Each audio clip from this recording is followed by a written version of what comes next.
Quiero invitarles a buscar allí en sus Biblias el texto que voy a estar usando para el mensaje, que se encuentra en 1 Corintios capítulo 6. 1 Corintios capítulo 6. Y he querido titular el mensaje en esta mañana: Cuidemos nuestro testimonio. Cuidemos nuestro testimonio. 1 Corintios capítulo 6.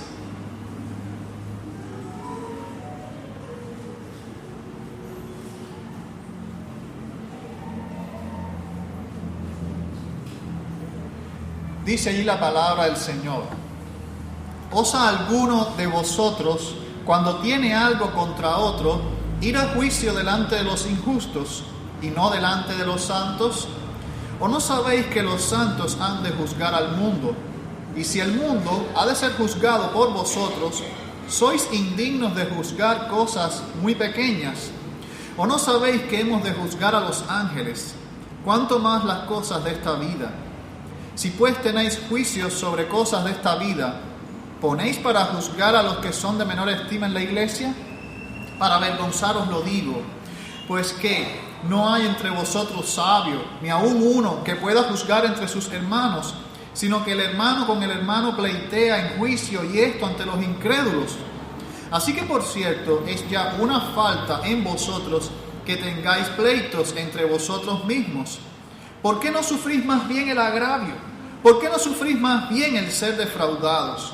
Pero vosotros cometéis el agravio y defraudáis, y esto a los hermanos. ¿No sabéis que los injustos no heredarán el reino de Dios? No erréis, ni los fornicarios, ni los idólatras, ni los adúlteros, ni los afeminados, ni los que se echan con varones, ni los ladrones, ni los avaros, ni los borrachos, ni los maldicientes, ni los estafadores heredarán el reino de Dios.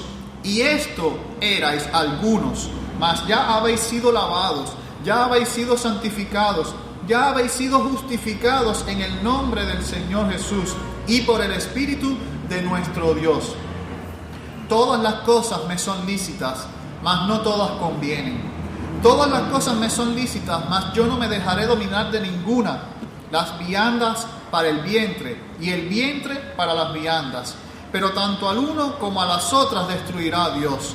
Pero el cuerpo no es para la fornicación, sino para el Señor, y el Señor para el cuerpo. Y Dios, que levantó al Señor, también a nosotros nos levantará con su poder. ¿No sabéis que vuestros cuerpos son miembros de Cristo? ¿Quitaré pues los miembros de Cristo y los haré miembros de una ramera? De ningún modo. ¿O no sabéis que el que se une con una ramera es un cuerpo con ella? Porque dice, los dos serán una sola carne. Pero el que se une al Señor, un espíritu es con él. Huid de la fornicación. Cualquier otro pecado que el hombre cometa está fuera del cuerpo, mas el que fornica contra su propio cuerpo peca. ¿O ignoráis que vuestro cuerpo es templo del Espíritu Santo, el cual está en vosotros, el cual tenéis de Dios, y que no sois vuestros? Porque habéis sido comprados por precio. Glorificad pues a Dios en vuestro cuerpo y en vuestro espíritu, los cuales son de Dios. Padre, gracias por tu palabra. Queremos que en este momento nos hables, Señor. Que tu palabra pueda ser un instrumento poderoso por medio del cual podamos escuchar tu voz, podamos conocer tu voluntad.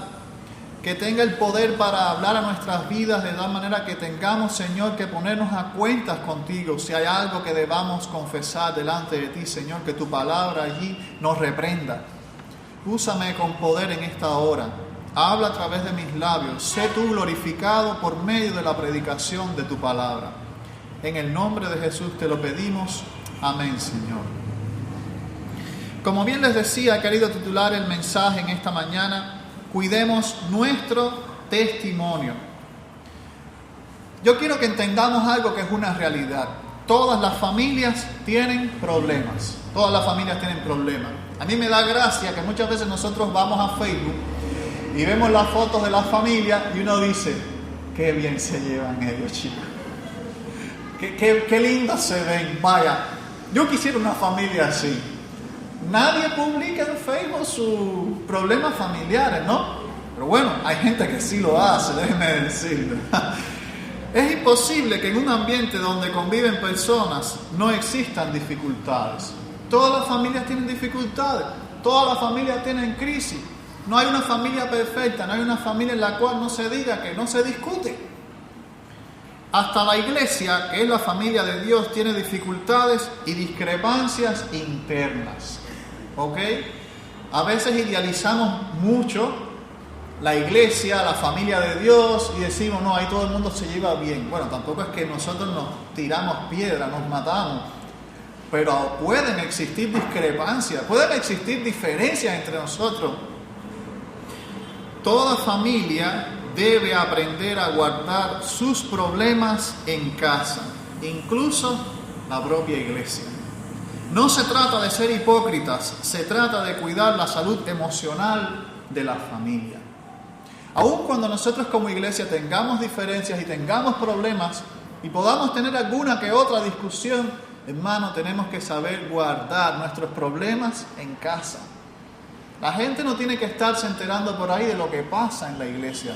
Y no es una cuestión de ser hipócrita. Es una cuestión de que muchas veces se da el problema y luego ¿qué pasó?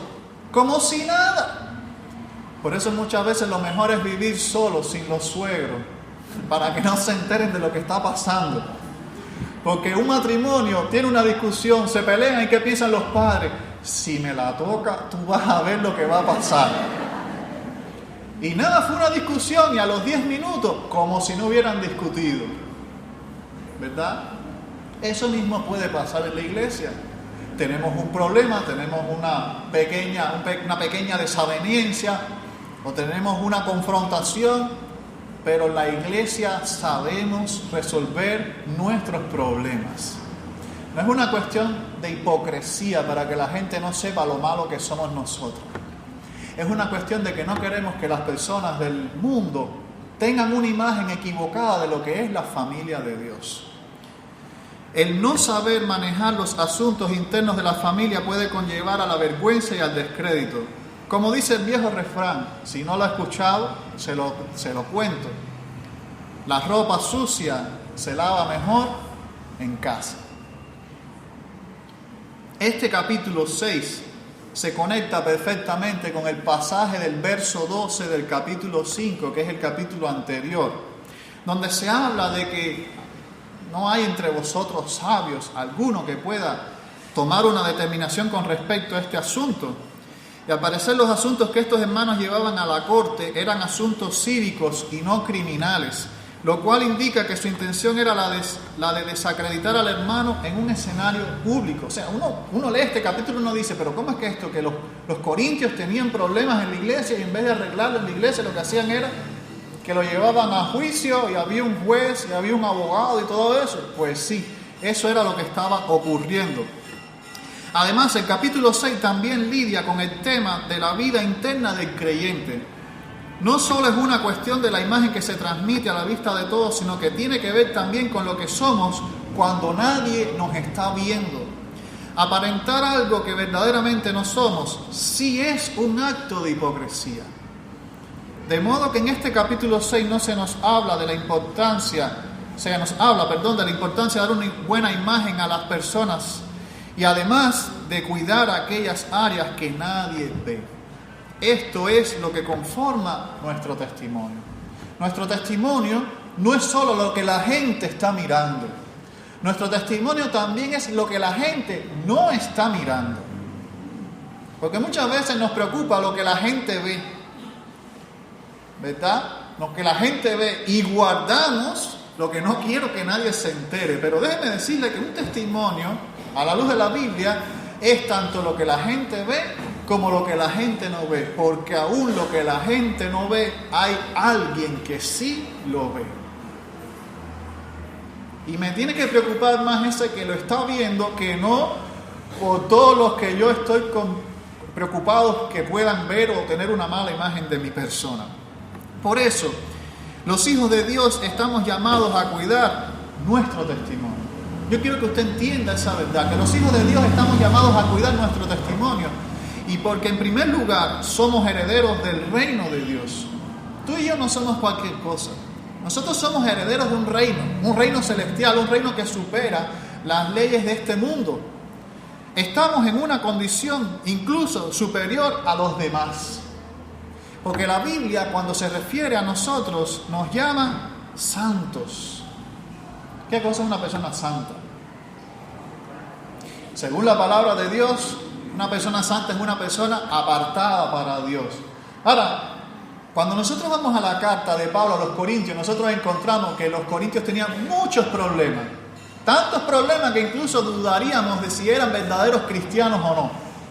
Pero aún así, Pablo llama a estos hermanos que tenían divisiones, que tenían problemas de pecado, que no podían tomar la cena del Señor de una forma correcta, que había problemas de testimonio. Pablo los llama santos. Tenemos una condición delante de las personas superior.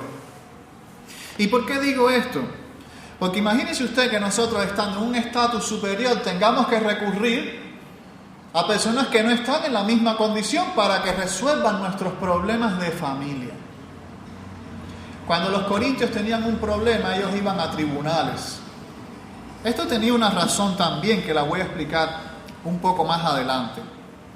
Pablo dice que la situación por la cual estamos en una condición superior nos pone en un plano en el que un día nosotros juzgaremos al mundo. Nosotros vamos a juzgar al mundo. El Señor nos ha dado esa autoridad. Y lo vamos a juzgar desde la perspectiva, no de que yo digo quién se salva y quién no. Porque nosotros no tenemos esa capacidad, ni la tendremos. Pero juzgaremos al mundo porque por nuestra fidelidad a Dios y por nuestro testimonio, el mundo va a ser condenado por su pecado y por su incredulidad. De cierta manera, nosotros estamos en una situación muy favorable delante de Dios. ¿Cómo yo voy a recurrir a personas que delante de Dios están condenadas para que resuelvan mis problemas de hermano? Tenemos la capacidad de juzgar asuntos de esta vida sin necesidad de tribunales humanos.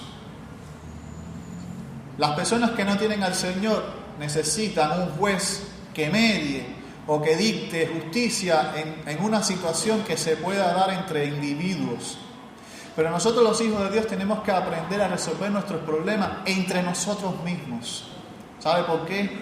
Porque somos hermanos. Yo recuerdo que un pastor siempre nos enseñaba que uno no debía tener miedo ir a resolver sus problemas con un hermano, porque entre hermanos todo tiene solución. Usted sabe dónde no tienen solución las cosas, cuando el problema lo tenga con una persona que no es hermano mío en la fe.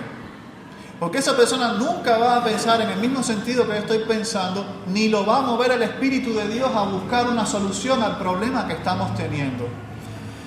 Ahora, tenemos esa capacidad. Yo quiero que entendamos que en aquella sociedad era muy común llevar a juicio a las personas. Eso era algo diario. Todos los días se celebraban juicios en estas ciudades. Y el objetivo de estos juicios era desacreditar a las personas ante la sociedad. Cuando una persona era llevada a juicio en aquel contexto, la cuestión era desacreditarlo. Y uno diría, pero ¿y eso en qué radicaba? Bueno, la persona ganaba mayor admiración si ganaba el juicio, ganaba mayor respeto. Y uno diría, pero esas son cosas de loco. Puede ser que a usted le suene algo loco, pero si, por ejemplo, nosotros vemos lo que está pasando hoy en día en el mundo, eso sigue pasando, lo que no a nivel de un tribunal. Por ejemplo, en las redes sociales muchas veces los famosos acostumbran a tirarse entre ellos mismos vulgaridades, ofensas, y uno dice, pero ¿y qué es lo que está pasando aquí? Sencillo. Eso genera captar mayor atención y que ellos tengan mayores seguidores y mayores personas en las redes sociales que estén a favor de ellos. Hace un tiempo atrás se produjo un juicio muy famoso, muy interesante, entre dos artistas del mundo del cine en los Estados Unidos.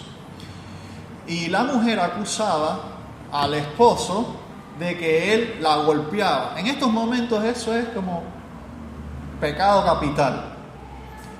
Y el juicio se hizo tan famoso por la problemática de la violencia familiar y todo eso, que captó mucha atención. Al final se demostró que quien golpeaba a otra persona era más bien ella a él. Pero imagínese usted, en un mundo tan machista como nosotros estamos viviendo, eso es una vergüenza para un hombre, pararse en un juicio y decir, mi mujer me está golpeando. Vea cómo funciona el tema de la dignidad en la sociedad, o el descrédito en la sociedad. Hoy tenemos la famosa rivalidad entre este futbolista Piqué y quien fuera su esposa Shakira, y yo no acabo de entender cuál es el problema entre ellos. Si ya se separaron, si ya todo el mundo está por su lado, no, es que siguen en eso. O sea, así es como funcionan las personas que no tienen al Señor. Hacen de su problema un escándalo, quieren que todo el mundo se entere, quieren ganar solidaridad en medio del problema, pero la manera de lograrlo es desacreditando a otras personas. Los cristianos no podemos pensar en ese sentido. Los hijos de Dios no estamos llamados a semejante manera de actuar. La idea de actuar de una manera que va en contra de la lógica en aspectos de agravio y ofensa es un tema que se trata en muchos otros pasajes de la Biblia. Pablo le dice a los corintios que ya es un problema que entre ellos haya pleito, porque eso no se entiende. Entre cristianos pueden haber discusiones, entre cristianos pueden haber desavenencias, pero pleitos, mantener el conflicto, mantener el agravio, eso no cabe. Por eso Pablo dice, ya esto está de más. ¿Por qué no sufrís más bien el agravio? ¿Por qué no sufrís más bien el ser defraudados? Cuando yo leo este pasaje, ¿saben en qué pienso? Pienso en las palabras del Señor cuando dijo que si alguien te da en una mejilla, ¿qué tú tienes que hacer? Tienes que poner la otra. Pablo lo está diciendo de otra manera. Pablo está diciendo, sufre el agravio, sufre la vergüenza por el bien del amor cristiano, por el bien del amor a tu hermano, por el bien de la salud de la iglesia. ¿Estás dispuesto a sufrir el agravio? La Biblia enseña en muchos pasajes esta idea, y Pablo también gusta usarla en sus enseñanzas cuando, por ejemplo, dice no pagar mal por mal. Cuando Pablo dice no tomar venganza. Cuando dice no maldecir. También están presentes los conceptos de dominio propio. Cuando usted tiene deseo de rajarle la cabeza a esa persona, pero ¿qué usted hace? Por amor a Cristo y por amor a su hermano, ¿qué prefiere hacer? Sufre el agravio. Mire, hay que tener más dominio para eso que para dominar a la otra persona. También hay otro concepto que se maneja alrededor y es el concepto del sufrimiento. Y estos son pensamientos que están emparentados porque todo esto resume la actitud de Cristo, que debe ser la actitud que debemos asumir todos nosotros. Quien sufrió nuestros dolores, quien sufrió nuestras vergüenzas, quien llevó sobre él el castigo que todos nosotros merecíamos. ¿Cómo no voy a sufrir yo por el bien de mi hermano? Pero eso no es algo que cuadra con el mundo en que vivimos. En el mundo en que vivimos, lo que cuadra es: defiende tus derechos, lucha por lo que es justo y no cedas tu derecho a otras personas. Eso es lo que el mundo nos enseña. Entre hermanos es mejor salir perdiendo por causa del nombre de nuestro Señor que ganar una batalla pero romper una relación, que ganar una disputa pero afectar el testimonio de la iglesia. Al final se pierde más. Entonces, hermanos, cuando nosotros vemos las palabras de Pablo en estos pasajes, nos encontramos que somos herederos de un reino diferente. El reino de los cielos no es el reino de este mundo. Los incrédulos no tienen ni siquiera la capacidad de juzgar nuestros asuntos porque no buscan la justicia de Dios.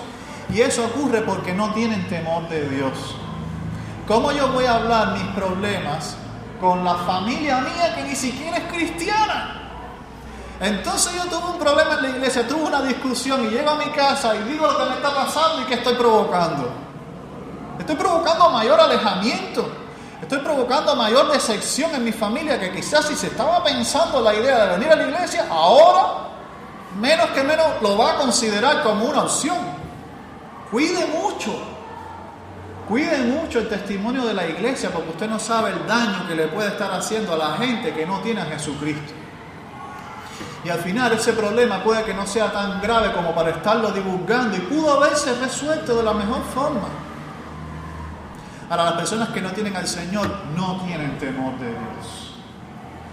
No tienen temor de Dios.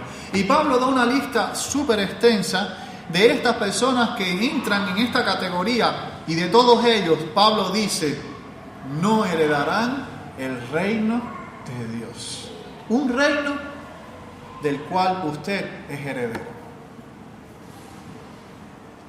Por eso ellos no pueden entender nuestros problemas. Por eso no pueden entender nuestras discrepancias. Porque entre hermanos siempre es mejor tratar nuestras situaciones.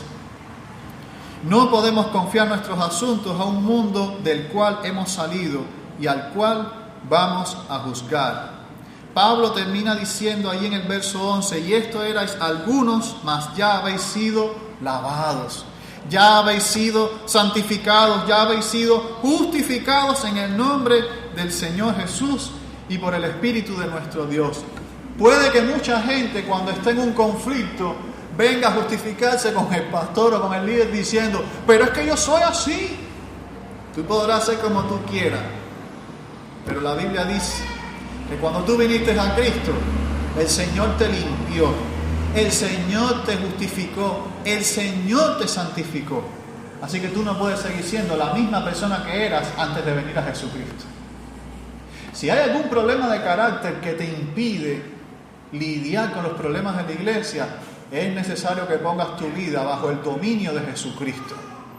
Si hay algún problema en tu vida que te está impidiendo relacionarte saludablemente con tus hermanos de la iglesia, es necesario que pongas a cuenta tu vida con el Señor. Porque hemos sido llamados a ser diferentes a lo que estamos viendo a nuestro alrededor. El contexto nunca va a ser una justificación para un mal comportamiento. Tu pasado familiar nunca va a ser una justificación para el mal comportamiento. Las experiencias que hayas podido tener que te hayan defraudado, te hayan herido, te hayan amargado, nunca serán justificación suficiente para justificar un mal comportamiento. En Cristo tú puedes ser una nueva criatura. Porque Él te lava, te santifica y te justifica. Por eso, hermanos, ¿qué vamos a hablar nuestros problemas con gente que no saben lo que es el amor de Dios? Tenemos que aprender a hablarnos entre nosotros. En segundo lugar, ¿por qué debemos cuidar nuestro testimonio? Porque somos del Señor. Quiero que entendamos que somos del Señor significa que somos propiedad del Señor. No le pertenecemos a más nadie que no sea al Señor. Hay un verso, que es el verso 12, que muchas veces ha sido mal interpretado por algunos creyentes. Dice: todas las cosas me son lícitas. Ahora, cuando Pablo dice que todas las cosas me son lícitas, él no está diciendo que es real, que todo me es lícito. Él simplemente está citando un eslogan, una frase muy popular del tiempo de los corintios que se usaba en aquella sociedad. O sea, la sociedad de aquel tiempo solía decir: todo me es lícito, todo me es lícito. Entonces Pablo está citando esta frase, está diciendo: ok, todo me es lícito, pero no todo conviene. Todas las cosas me son lícitas, mas yo no me dejaré dominar de ninguna. Entonces al final tú te das cuenta de que tú no tienes libertad para todo. Que lo que el mundo te quiere hacer ver, que tú tienes libertad para hacer todo, que tú eres libre para sentir, para actuar, en realidad no es cierto. Tus actos tienen consecuencias. No todas las cosas son provechosas. Y si todas las cosas no son provechosas, no creo que todo te sea lícito en el Señor. Hay cosas que me pueden dominar. ¿Cierto o falso? Hay cosas que te pueden dominar. Pablo habla de la comida, ¿verdad? Y habla del sexo. Porque en aquella sociedad, cuando se hacían banquetes, los banquetes estaban asociados a la bebida. Y esta actividad de comer y beber también llevaba aparejada la actividad de fornicar. O sea, que prácticamente en una fiesta de aquellos tiempos donde había mucha comida y mucha bebida se terminara en actos lascivos de fornicación, de adulterio, en orgías.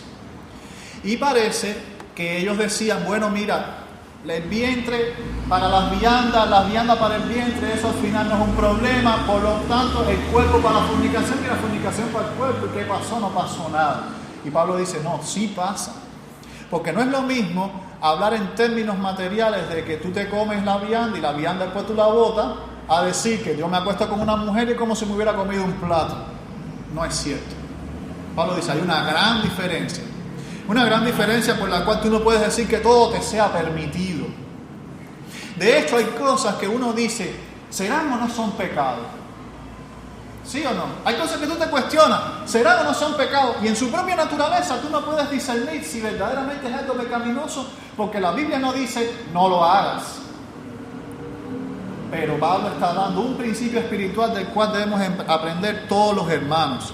Y el principio espiritual que yo quiero que tengan presente es, ¿me domina? ¿Me domina? Porque si te domina, entonces es un problema. Todos hoy usamos celulares. Bueno, la gran mayoría usa celulares, ¿verdad? Tener un celular no es pecado. Nadie puede decir que el celular es el aparato del diablo.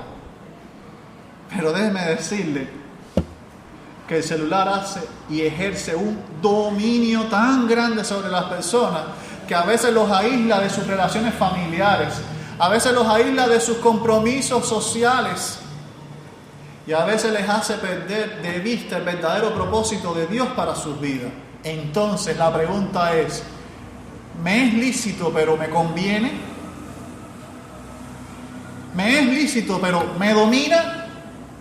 Hay cosas en la vida cristiana que no se tratan de si es pecado o no es pecado, que van un poco más allá, que tienen que ver con la madurez del creyente para decir, yo esto lo puedo hacer, pero no me conviene. Porque yo sé que si yo lo hago, me va a apartar del Señor. Yo sé que si yo lo hago, me va a poner en una posición en la que inevitablemente después voy a terminar pecando.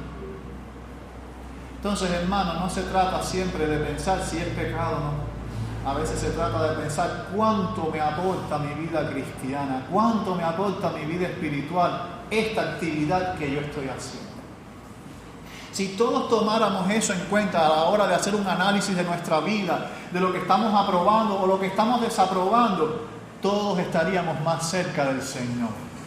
Porque entonces comenzaríamos a ver las cosas que nos rodean como provechosas para el reino de Cristo o infructuosas para el reino de Cristo.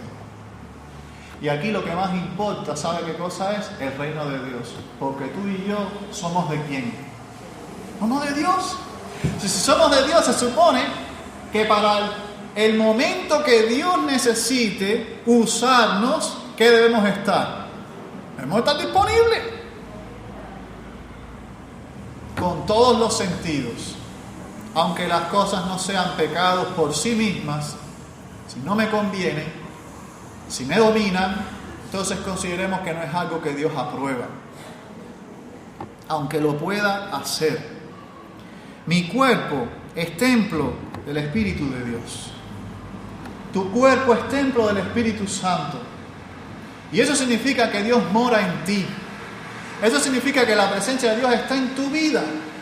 Por lo tanto, no puedes poner tu cuerpo bajo el dominio de alguien más. Porque tu cuerpo quien lo debe dominar es el Señor. Todos los pecados afectan al cuerpo de una manera o de otra.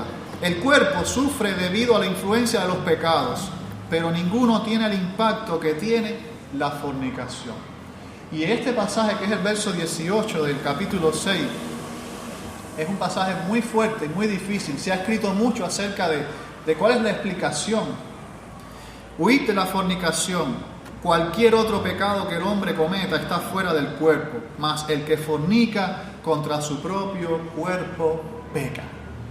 Se ha hablado mucho de este pasaje. Algunos dicen que la cuestión de la fornicación tiene que ver con el efecto que produce en el cuerpo. los efectos negativos o dañinos que producen físicamente. Pero si ese fuera el caso, el alcoholismo tiene su efecto negativo también en la salud de la persona. Las drogas tienen también su efecto negativo en la salud de la persona. Y sin embargo, la Biblia sigue especificando, pero no hay un pecado que haga tanto daño como la fornicación. En los tiempos de Pablo, la fornicación estaba asociada a frecuentar mujeres prostitutas. Claro que déjenme decirles que este tema de la prostitución no es algo tan liviano como se ve hoy, sino que en aquella época en los templos paganos había mujeres dedicadas a la adoración, y como parte de la adoración de esos dioses falsos estaba el tener relaciones sexuales con las personas que iban a ofrecer sacrificios y cosas. O sea, era algo religioso también, no era tampoco una cosa que se viera tan vulgar en aquella sociedad. Por supuesto que para Dios no hay paños tibios con este tema. Y Pablo dice que cualquier otro pecado que el hombre cometa está fuera del cuerpo. Mas el que fornica contra su propio cuerpo peca. Porque la fornicación es el único pecado que compromete la voluntad, el cuerpo y el carácter de la persona en lo que está pasando. Una persona puede consumir drogas una vez y no ser dado a las drogas y no convertirse en drogadicto. Una persona puede consumir alcohol una vez y no volverse alcohólico. Pero una persona fornica una vez y ya es un fornicario. No se trata de que crea adicción. No se trata de que crea dependencia. Se trata de que corrompe el carácter de la persona. Porque compromete la voluntad de la persona y el cuerpo de la persona a una persona más que ni siquiera es con la cual debería comprometerse. Entonces la fornicación es un pecado sumamente dañino. Y aclaro algo más, porque la palabra usada, que es fornicación, es una palabra muy general en el griego. Y es una palabra que engloba muchos pecados de inmoralidad sexual. Hoy en día hay un pecado de inmoralidad sexual que destruye la vida de las personas. ¿Sabe cómo se llama ese pecado? Pornografía. Y la pornografía tiene un efecto dañino sobre la vida de la persona. La pornografía es como un cáncer que entra y acaba con la persona en cámara lenta, porque la persona piensa que no le está haciendo daño, porque la persona piensa que es algo de consumo personal, porque la persona dice, esto no ofende a nadie, esto es un problema mío, pero sí afecta. Mira, afecta tu concepción de la vida, afecta tu concepción de la relación de pareja, afecta la manera en que tú ves a las personas que están a tu alrededor, afecta físicamente tu cuerpo también. Está demostrado que en las neuronas el cerebro sufre una gran pérdida. Se ha comparado el cerebro de un alcohólico al cerebro de una persona que está expuesto a la pornografía, y déjenme decirles, es increíble la similitud. Y uno dice, pero yo no sabía que eso hacía tanto daño. Lo hace. Pero ¿sabe qué es lo peor de todo eso? Compromete la voluntad de la persona.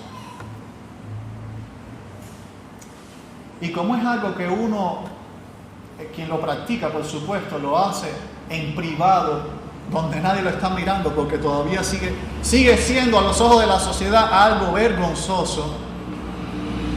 Entonces mucha gente se oculta para pecar de esa manera. Qué triste es cuando nosotros vemos una sociedad así. Cuando Cuba dio libertad para que las personas pudiesen conectarse a internet y comenzaron a existir mayores facilidades para nosotros a la hora de acceder al internet, está demostrado estadísticamente que el país se convirtió prácticamente en el número 1 en el mundo en consumir pornografía. Fue como si tuviésemos un caballo amarrado y de pronto le soltáramos todas las amarras y aquello saliera desbocado. Pero yo estoy seguro que junto con mucha gente que no tiene al Señor, también muchos cristianos cayeron en esa trampa.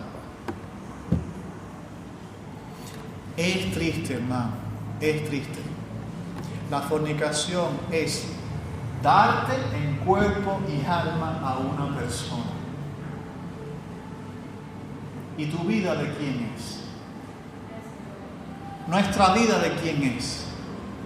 Todos los que hemos recibido a Jesucristo, ¿a quién le hemos dado nuestra vida? Le pertenecemos al Señor.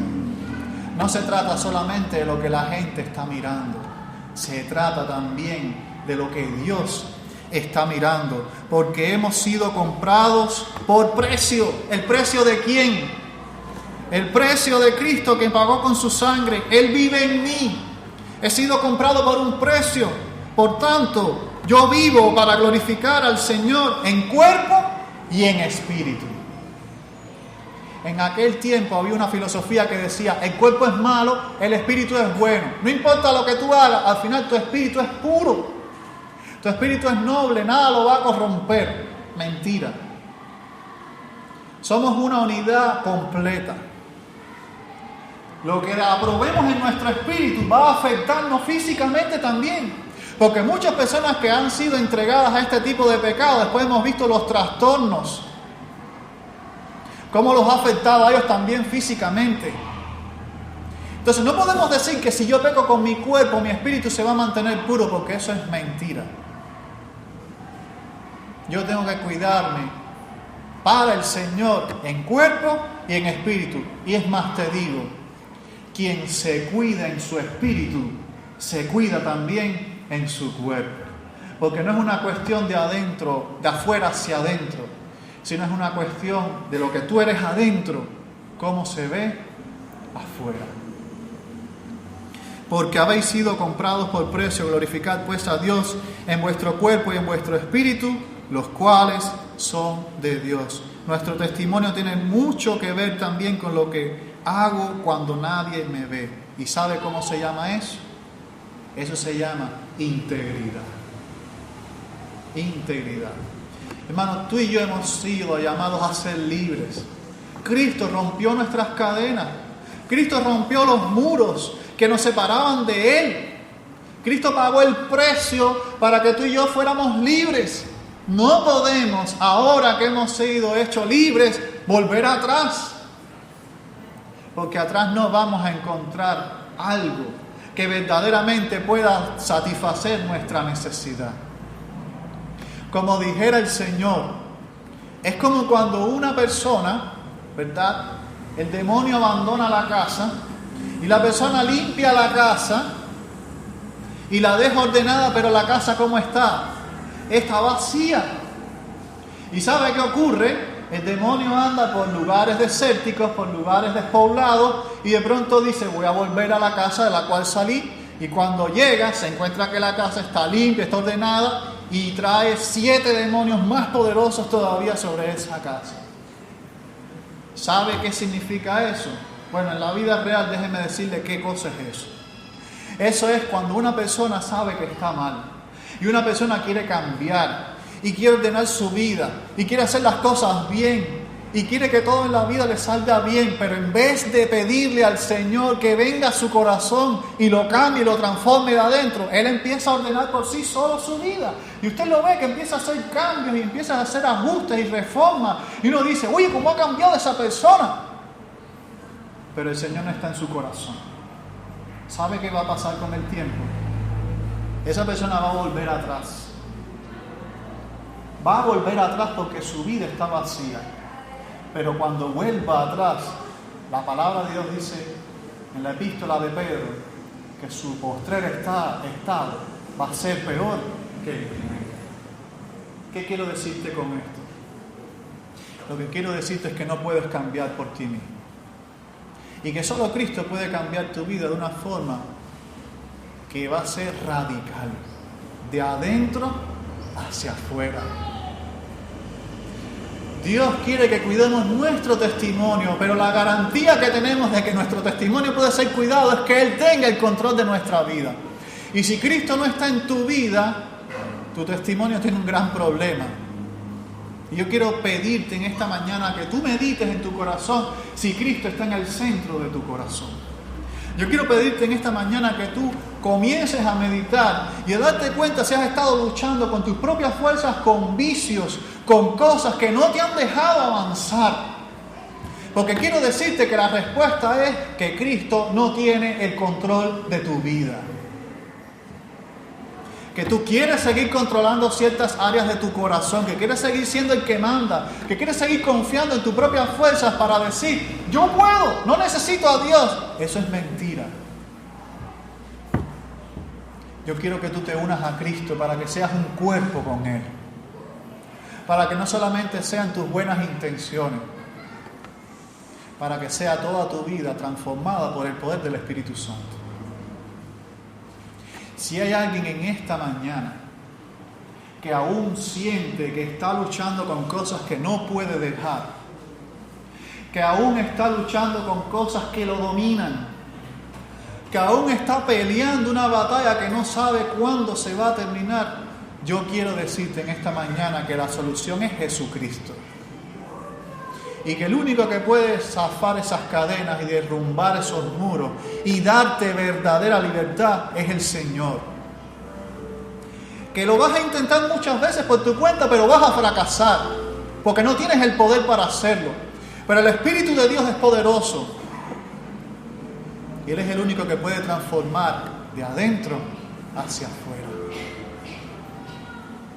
Dios quiere que tú tengas libertad. Dios quiere que tu vida sea diferente. Que el cuidar tu testimonio sea más algo que Dios pone en tu corazón y no una carga para ti de estarte privando de cosas que tú quieres. ¿Sabes por qué? Porque cuando Cristo está en tu corazón, tus deseos son diferentes. Tu deseo es agradar a Dios. ¿Hay alguien en esta mañana que quiere entregar su corazón a Jesucristo y rendir el control al Señor para que su vida sea diferente? Dios le bendiga. Dios te bendiga. ¿Alguien más en esta mañana quiere rendir su vida a Jesucristo? Dejar que Dios lo libre. Dios puede pelear esa batalla que tú no acabas de librar. De hecho, lo quiere hacer. La mejor manera de vencer ese enemigo que tú tienes, eso que te domina, ¿sabes qué cosa es? Ríndete al Señor. Díselo al Señor, no puedo hacerlo solo. Lo intenté, me esforcé, pero no he podido. Deja que sea el Señor. ¿Alguien esta mañana quiere rendir su vida a Jesucristo? Dios te bendiga. ¿Sí? ¿Alguien más? El Señor quiere cambiarte. Quiere cuidarte. Dios puede hacer la obra en tu corazón. Si más nadie quiere entregar su corazón a Jesucristo, quiero orar por esta vida que ha levantado su mano. Padre, gracias porque en ti, Señor, tenemos libertad. Gracias porque tú has roto nuestras cadenas. Nos llamaste a una vida plena. Éramos esclavos. Estuvimos sujetos a cosas que hay en el mundo ahora en estos momentos. Nuestro pasado era triste sin ti, vacío, vergonzoso. Pero tú nos diste libertad, tu Espíritu vino y nos libertó. Tú has lavado nuestros pecados, nos has justificado, nos has santificado, nos has hecho una nueva criatura. Ahora podemos experimentar cosas que antes no experimentábamos. Y en esta mañana, Señor, hay una vida que ha dado testimonio de que quiere que tú le des eso también. Señor, llena este corazón, sacia esta vida, limpia, Señor, esta vida, para que pueda ver las bendiciones y los tesoros que tú tienes preparados para todos los que creen en ti, Señor. Bendice grandemente esta vida, Señor. En tus manos la pongo.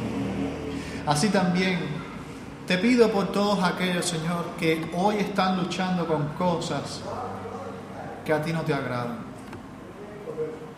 Te ruego, Señor, que tú puedas, con el poder de tu Espíritu Santo, obrar en sus vidas y ayudarles a experimentar verdadera libertad. Tú eres bueno, Señor. Cuida nuestro testimonio. Cuida esta iglesia. Que siempre reine el amor de Cristo en nuestros corazones. Y que no seamos una cosa por fuera y otra por dentro, sino que la gente vea a Cristo en nuestra vida. Gracias te doy por nuestra iglesia. En el nombre de Jesús. Amén, Señor.